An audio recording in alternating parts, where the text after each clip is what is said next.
You would think it'd be worth the investment of $20 million to pursue what could be revolutionary technology. If you could It would figure change, literally the technology, if you go from what I saw, which is very close to what Bob describes, that would change mankind. It would change our life.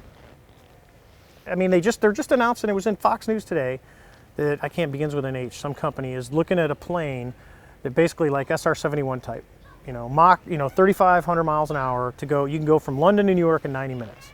So it's going to basically go up to 80,000 feet, haul ass in the light air, and then come back down. Great.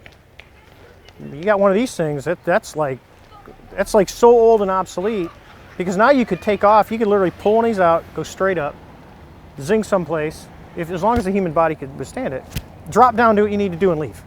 It's one of the reasons why you believe what you saw in 2004 was not ours. It was yeah, not. like I said last night, I think a lot of it was, if you'd have asked me in 2004, I didn't know. My thing is, it's now almost 15 years later, and that technology is still, no one has figured it out or no one has seen it.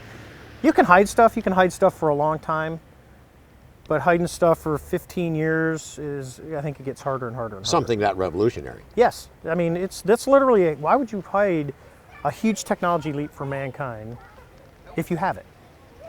Patent it and make gazillions of dollars. Even if the human body couldn't do it, but you could just use it for shipping, where you've got something, and because we don't know, was there someone in that? Was it remotely piloted? I don't know. But what if it just goes up and moves? I go, you literally changed the world.